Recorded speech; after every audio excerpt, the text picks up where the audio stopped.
Mesdames et messieurs, bonjour à tous. Voici les titres de l'actualité. La campagne agricole est bien lancée dans le Sahel. Le ministre délégué à l'agriculture a pu faire le constat du bon déroulement de la saison des pluies au terme de son séjour dans la région.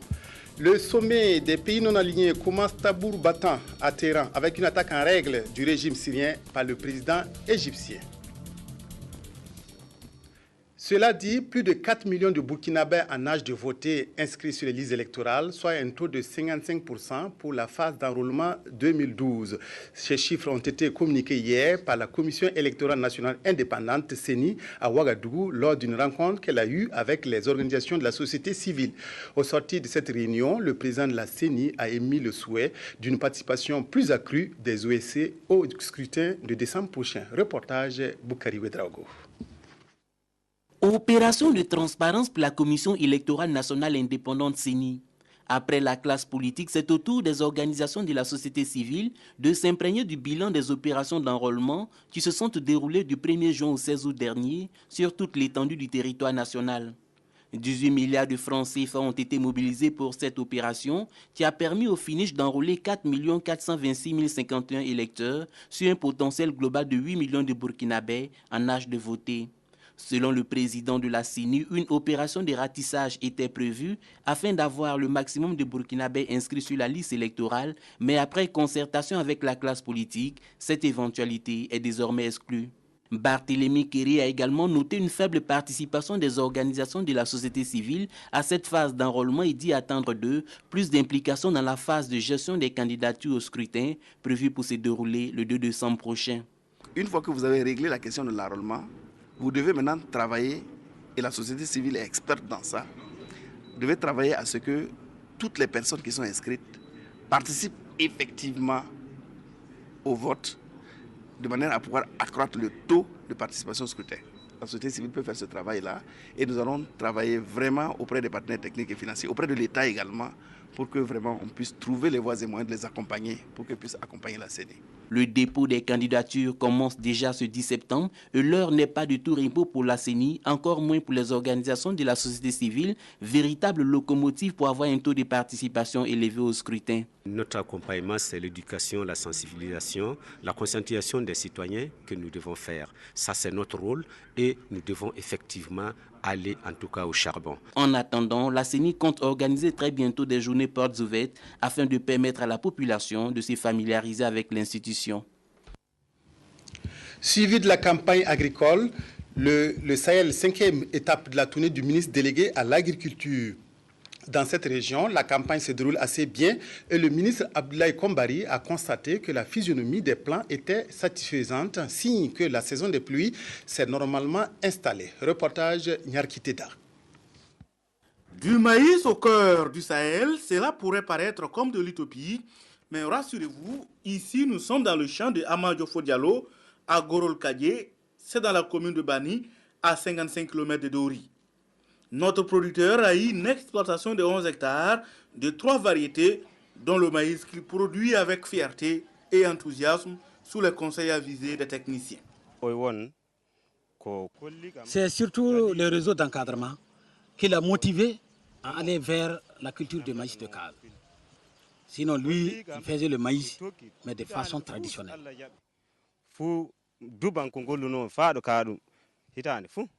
C'est un chant qui a séduit le ministre délégué à l'agriculture qui a poursuivi sa tournée au Sahel par l'étape de Bandidaga à Seitenga vers la frontière du Niger. Là, c'est encore une opération de charme réussie par l'Abeti Digonga qui s'est investi dans la production du sésame sur une superficie de 4 hectares. Il a essayé le sésame l'année passée et cette année, il a essayé ici, ça a bien réussi. Diversification et intensification de la production agricole, c'est le mot d'ordre de cette campagne. Et au Sahel, la leçon est bien suivie. Et la visite du ministre s'est achevée par le constat sur une parcelle de Niébé de Mme Aguera Kombéré qui allie à la fois production agricole et élevage. Les deux vont ensemble. Si on parle d'élevage, on parle d'agriculture. Donc j'utilise les foins de la volaille et puis, ainsi que les petits ruminants pour nourrir la terre. Donc je peux dire que les deux vont ensemble. Au terme de son séjour au Sahel du Burkina, c'est un ministre délégué ému et qui croit à l'atteinte des objectifs escomptés qui vise une production de 278 000 tonnes pour la région.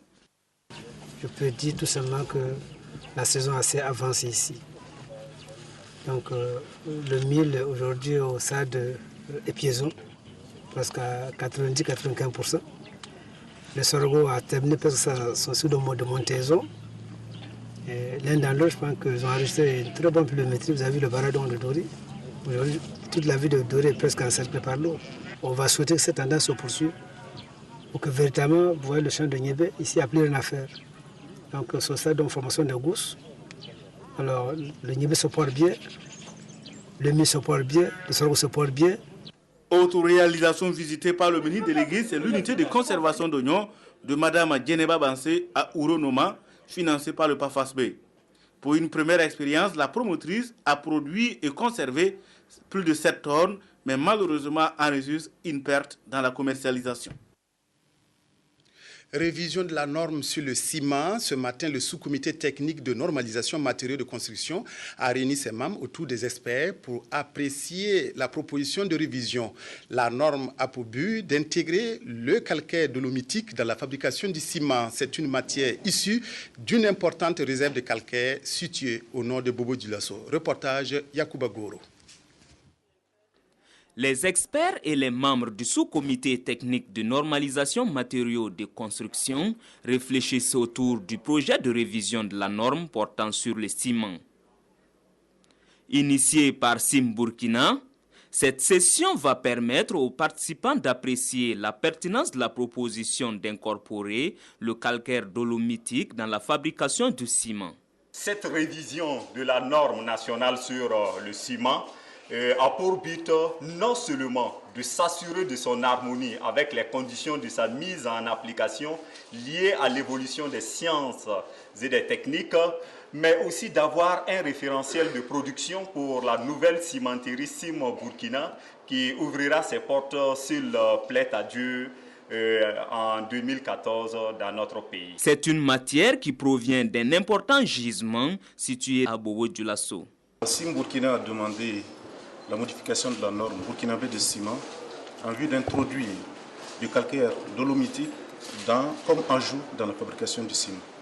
En effet, nous avons d'importantes réserves de calcaire dolomitique dans le nord de Bobo-Dioulasso, dans la zone de Dandé, et le village s'appelle Lanfierakoura.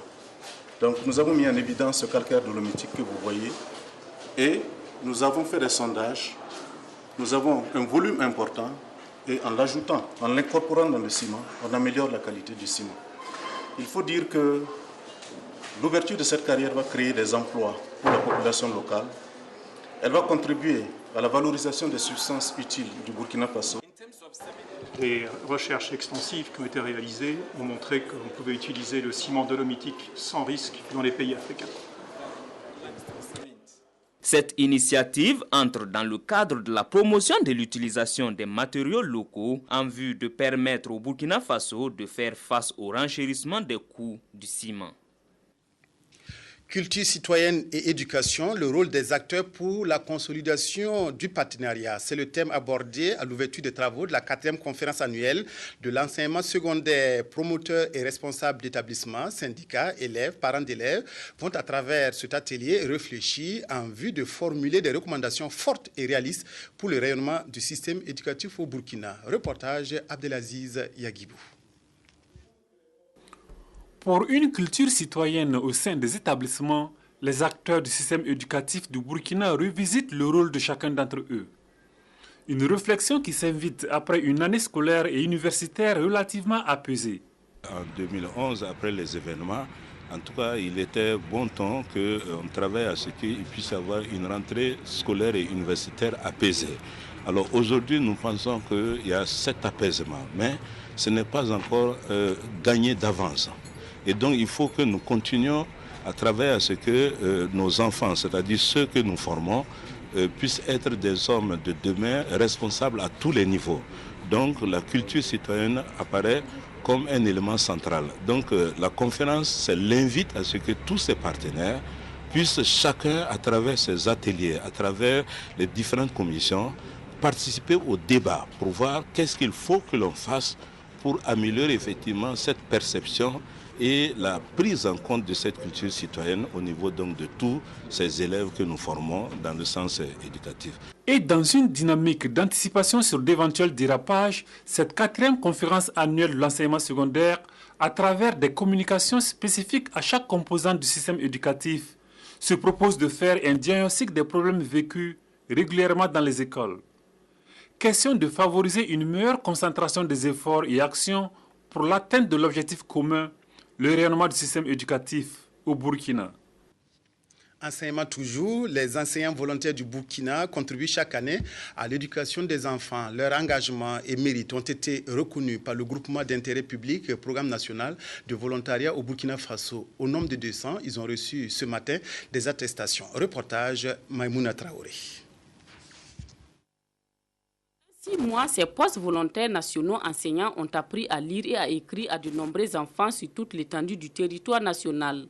6 mois de volontariat et comme récompense, le groupement d'intérêt public, Programme national de volontariat au Burkina Faso, leur délivre des attestations, des parchemins qui leur permettront de faire prévaloir leur expérience professionnelle. Ça m'a permis vraiment de pouvoir embrasser la carrière, de pouvoir me rendre compte des difficultés qui se passent sur le terrain, pouvoir mieux me comporter quand j'aurai mon test d'intégration. À l'issue de leur mission sur le terrain, ces 200 postes volontaires nationaux enseignants ont bénéficié d'une formation en dissertation et en pédagogie. Une formation qui facilitera leur réussite au test d'intégration des instituteurs adjoints certifiés de la fonction publique. La première action que nous faisons dans ce sens, c'est d'abord de les former pour pouvoir faire le test à l'intégration à la fonction publique. Et nous avons un répertoire des postes volontaires et nous leur envoyons les offres d'emploi régulièrement pour qu'ils soient informés. Nous leur avons donc prodigué des encouragements pour aller aussi dans le domaine de l'auto-emploi. Vous savez qu'il existe des possibilités d'insertion à 2 niveaux, soit en tant qu'employé par une entreprise déjà existante, ou soit une entreprise publique ou privée, ou alors de s'orienter vers la mise en place d'une entreprise et s'auto-employer. Le groupement d'intérêt public, Programme national de volontariat au Burkina Faso, accompagne le ministère de l'Éducation nationale et de l'alphabétisation depuis 2008. Les volontaires doivent être titulaires d'un diplôme des écoles de formation des enseignants du primaire. Bientôt, un collège d'enseignement général pour Koumi, localité située à une quinzaine de kilomètres de Bobo-Dioulasso. La pose officielle de la première pierre de l'infrastructure qui ouvrira ses portes dès la rentrée prochaine a eu lieu mardi dernier. C'est le fruit des efforts des associations de Koumi, de leurs partenaires au développement, ainsi que du Conseil régional des Hauts-Bassins. Reportage Christine Koulibaly. Par ce geste, ce sont les souffrances des élèves de Koumi et des villages environnants qui se trouveront amoindries. Eux qui étaient obligés de parcourir des kilomètres pour poursuivre les études secondaires à Bobo-Dioulasso, entraînant un taux élevé de la déperdition scolaire. Vous prenez cette année par exemple, à Koumi, nous avons 38 admis au CEP, il n'y a que 3 qui ont eu l'entrée en 6e. Donc, c'est dire que s'ils doivent être orientés, parce qu'admis à l'entrée en 6e, affectés dans un établissement, il n'y a que 3 qui vont partir. Donc, les 35 autres là seront obligés de rester au village ou de redoubler pour chercher l'entrée en 6e. Et souvent l'âge ne leur permet pas de faire cela. D'un coût de plus de 121 millions de francs CFA, l'infrastructure qui est en chantier est le fruit des efforts conjugués des associations de développement, de la volonté des fils et filles de Koumi d'apporter leur contribution au développement socio-économique de la localité, mais aussi de l'appui du Conseil régional des Hauts-Bassins. Il y a un problème d'offres éducatives. Et quand vous regardez les objectifs du millénaire, alors au niveau de la région des Hauts-Bassins, nous avons intérêt à construire le maximum de salles de classe.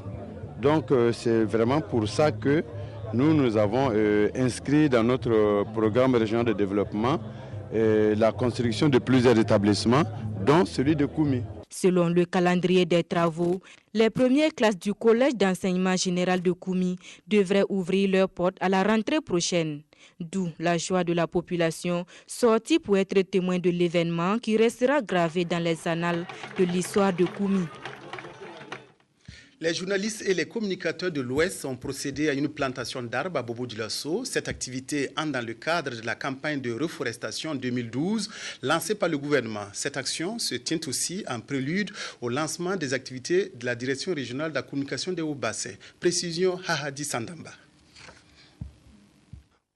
Séance de plantation d'arbres, les agents des structures déconcentrées de la communication des Hauts-Bassins, assistés de leurs confrères de la presse privée et ceux de la délégation régionale du Conseil supérieur de la communication, ont pris d'assaut le site du centre d'émission de la RTB2.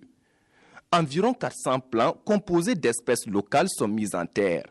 Ce nombre vient porter à 1000 les plants que le ministère de la Communication a mis en terre en réponse à l'appel du gouvernement. Dans un premier temps, vous savez très bien qu'il y a des instructions gouvernementales qui demandent à chaque ministère de planter des arbres. De ce point de vue, il y a des arbres qui ont été plantés par le ministre avec son équipe à Ouagadougou, le centre émetteur de Gounguin. Et comme le quota n'est pas atteint, il fallait que nous aussi, au niveau de la direction régionale, nous procédions à cette opération de plantation d'arbres pour apporter également notre contribution. Deuxièmement, cette plantation se place sous le signe du lancement effectif d'un certain nombre d'activités au niveau de la direction régionale. Troisième niveau, c'est le fait que l'ensemble de la presse de la région des Hauts-Bassins ait pu se mobiliser ce matin pour procéder à cette plantation d'arbres. C'est le signe d'une certaine solidarité et également d'une certaine confraternité qui est en train de se mettre en place. Et pour la survie de ces plants, l'entretien et surtout l'arrosage en saison sèche est indispensable. Pour cela, la Direction régionale de la communication des Hauts-Bassins compte sur les exploitants agricoles du site qui ont d'ailleurs adhéré à l'initiative en participant eux aussi à la séance de reboisement. Ouverture hier de la 6e édition des Universités des Jeunes. C'est une rencontre annuelle qui réunit les jeunes des différentes régions du Burkina sur comment influencer son environnement en s'appuyant sur la parole de Dieu. Cette année, entre conférences, ateliers et enseignements bibliques, les jeunes veulent booster leur potentiel. Simon Congo. Cette année encore, ils sont au rendez-vous. Ces jeunes venus des 4 coins du Burkina veulent impacter leur environnement dans leur domaine de formation ou non. C'est la 6e fois que le Centre international d'évangélisation les réunit pour leur donner les idées. Chaque année, nous avons choisi de nous asseoir afin de pouvoir nous encourager dans ce que nous faisons comme travail, dans nos études, et afin de pouvoir voir comment aider l'Église à pouvoir aller de l'avant et comment aider aussi nos nations à pouvoir sortir de l'enlisement, de la léthargie, de la pauvreté, de l'incertitude. Pour y arriver, les jeunes vont suivre des ateliers, des conférences avec des hommes expérimentés comme Tertus Zongo, des enseignements des pasteurs et surtout de l'orateur principal, le pasteur Mamadou Philippe Karambiri, qui leur promet un seul message. Nous voulons repousser les limites qui se sont imposées ou que les circonstances ou que les situations de nos États ont imposées. Car dans cette jeunesse-là, si nous ne leur donnons pas une espérance, une vision, ce sont des gens qui entreront dans un cycle d'échecs et qui vont faire couler nos nations. Mais si nous leur disons que malgré la situation, on a encore de l'espoir et ils peuvent se reprendre, ils ont des trésors en eux, qu'ils peuvent développer dans la discipline, aussi dans la connaissance, dans la formation et aussi dans un engagement, alors ce sont des jeunes que nous préparons pour le futur. Et nous sommes sûrs et certains que les lendemains meilleurs sortiront de ces jeunes-là qui aujourd'hui croient qu'il est possible de renverser la vapeur et de sortir l'Afrique de cette situation d'afro-pessimisme. Ils pourront compter aussi sur le conseil de l'architecte Adama Zala, choisi comme parrain. Tout cela pour leur donner toutes les voies de réussir leur projet futur.